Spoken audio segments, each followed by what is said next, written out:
പ്രവാസ ലോകത്തെ വാർത്തകൾ. തായ്ലൻഡ് കംബോഡിയ സംഘർഷം രൂക്ഷമാകുന്നു. ഇന്ത്യക്കാർ അതിർത്തി മേഖലകളിലേക്ക് പോകരുതെന്ന് ഇന്ത്യൻ എംബസി മുന്നറിയിപ്പ് നൽകി.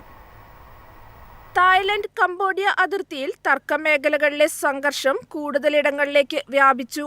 അതിർത്തി മേഖലകളിലുള്ള 1,38,000 പേരെ തായ്ലൻഡ് സുരക്ഷിത ഇടങ്ങളിലേക്ക് മാറ്റി. ഉബോൺ, രജ്താനി, സുരിൻ പ്രവിശ്യകളിലടക്കം അതിർത്തി തർക്കം നിലനിൽക്കുന്ന മേഖലകളിലെ 12 ഇടങ്ങളിലാണ് വലിയ പോരാട്ടം നടക്കുന്നത്. വ്യാഴാഴ്ച രാവിലെയാണ് സംഘർഷം ആരംഭിച്ചത്. അതിർത്തി മേഖലയിലെ പൗരാണിക ശിവക്ഷേത്രത്തിന്റെ ഉടമസ്ഥാവകാശം തായ്ലൻഡിനാണെന്നാണ് രാജ്യാന്തര കോടതി വിധി. ഈ ക്ഷേത്രത്തിന് ചുറ്റുമുള്ള ഭൂമിയെ ചൊല്ലിയാണ് ഇപ്പോഴത്തെ സംഘർഷം. തായ്ലൻഡ് അധികൃതർ കംബോഡിയയുമായുള്ള അതിർത്തിയിലെ 8 ജില്ലകളിൽ പട്ടാള നിയമം പ്രഖ്യാപിച്ചിട്ടുണ്ട്. കംബോഡിയൻ സേന തായ് പ്രദേശത്തേക്ക് അതിക്രമിച്ചു കടക്കാൻ ശ്രമിക്കുന്നതായി ചൂണ്ടിക്കാട്ടിയാണ് നടപടി. News desk MyFin TV.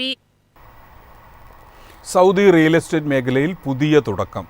വിദേശികൾക്ക് ഭൂമി സ്വന്തമാക്കാൻ അനുമതി നൽകുന്ന നിയമം 2026 ജനുവരിയിൽ പ്രാബല്യത്തിൽ വരും. റിയൽ എസ്റ്റേറ്റ് മേഖലയിൽ വിപ്ലവകരമായ മാറ്റങ്ങൾക്ക് വഴിയൊരുക്കി വിദേശികൾക്ക് സ്വത്ത് സ്വന്തമാക്കാൻ അനുമതി നൽകുന്ന പുതിയ നിയമം പ്രാബല്യത്തിൽ വരുന്നു.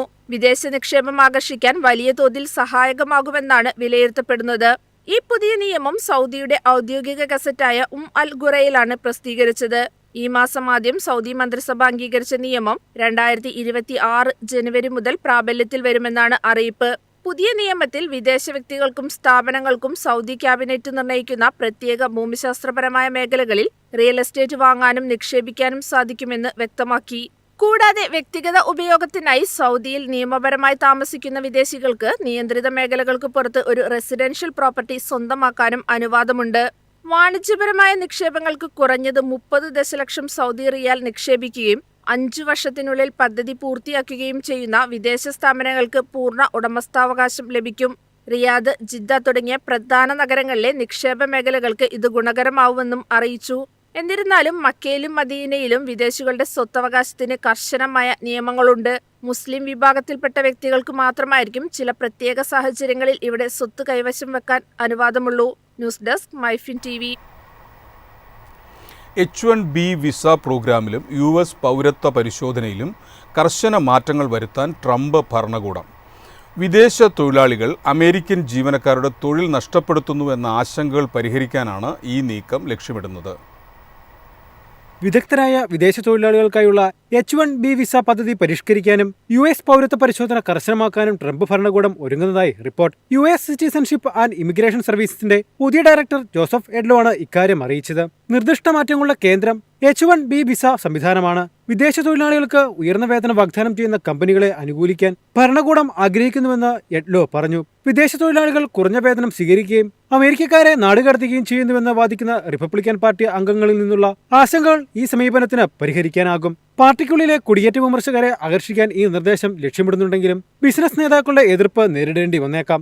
എക്സിക്യൂട്ടീവ് നടപടിയിലൂടെയും നിയന്ത്രണ മാറ്റങ്ങളിലൂടെയും കുടിയേറ്റം കുറയ്ക്കാനുള്ള ട്രംപ് ഭരണകൂടത്തിന്റെ തുടർച്ചയായ ശ്രമങ്ങൾക്കിടയിലാണ് പ്രഖ്യാപനങ്ങൾ. News desk MyFin TV.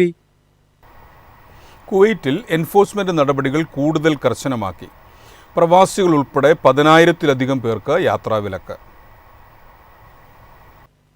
സാമ്പത്തിക നിയമലംഘനങ്ങളെ തുടർന്നാണ് പ്രവാസികളും സ്വദേശികളും യാത്രാവിലക്ക് നേരിടുന്നത്. കഴിഞ്ഞ വർഷം മാത്രം യാത്രാവിലക്ക് ഏർപ്പെടുത്തിയത് 69,654 പേർക്കാണ്. ഇവരിൽ 51,420 പേരുടെ വിലക്ക് പിൻവലിച്ചിട്ടുണ്ട്. 43,290 പേർക്ക് യാത്രാവിലക്കിന് കാരണം സാമ്പത്തിക കുടിശ്ശികയാണ്. കടബാധ്യത തീർക്കുന്നതിനനുസരിച്ച് യാത്രാവിലക്ക് പിൻവലിക്കും. സാമ്പത്തിക കടങ്ങൾ വീട്ടാതിരിക്കുക, സിവിൽ തർക്കങ്ങൾ, കോടതി ഉത്തരവുകൾ, സിവിൽ ക്രിമിനൽ വിധികൾ എന്നിവ ഉൾപ്പെടെ വിവിധ കാരണങ്ങളാലാണ് യാത്രാവിലക്ക് ഏർപ്പെടുത്തുന്നത്. കോടതികളിലെ ഡിജിറ്റൽ വൽക്കരണവും ജുഡീഷ്യറി, ബാങ്കുകൾ, ധനമന്ത്രാലയം എന്നിവയ്ക്കിടയിലെ സഹകരണവും കൂടുതൽ ശക്തിപ്പെടുത്തിയതാണ് എൻഫോഴ്സ്മെന്റ് നടപടികൾ കർക്കശമാക്കാനിടയാക്കിയത്. News desk MyFin TV. നികുതി സൗഹൃദ നഗര സൂചികയിൽ ഖത്തറിന്റെ തലസ്ഥാനമായ ദോഹ ഇടം പിടിച്ചു. നിക്ഷേപകർക്കും താമസക്കാർക്കും സംരക്ഷണം നൽകുന്ന നികുതി നിയമങ്ങളാണ് ഇവിടെയുള്ളതെന്ന് റിപ്പോർട്ട്. മൾട്ടി ബുള്ളറ്റിൻ പ്രസിദ്ധീകരിച്ച 2025 വെൽത്ത് റിപ്പോർട്ടിലാണ് നികുതി സൗഹൃദ നഗര സൂചികയിൽ ലോകത്തിലെ ഏറ്റവും നികുതി സൗഹൃദ നഗരങ്ങളിലൊന്നായി ദോഹ തിരഞ്ഞെടുക്കപ്പെട്ടത്.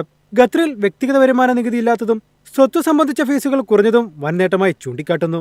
മികച്ച സാമ്പത്തിക പദ്ധതികൾ, അടിസ്ഥാന സൗകര്യങ്ങൾ, സുസ്ഥിര ഭരണം എന്നിവ ദോഹയ്ക്ക് നേട്ടമായി.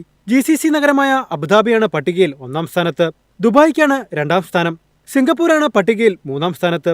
വ്യക്തിഗത വരുമാന നികുതി, മൂലധന വളർച്ച, അനന്തരാവകാശം, സ്വത്ത് നികുതി തുടങ്ങിയവ അടിസ്ഥാനമാക്കിയാണ് മൾട്ടിപൊളിറ്റൻ മികച്ച നികുതി സൗഹൃദ നഗരങ്ങളുടെ സൂചിക വിലയിരുത്തിയത്. News desk, MyFin TV.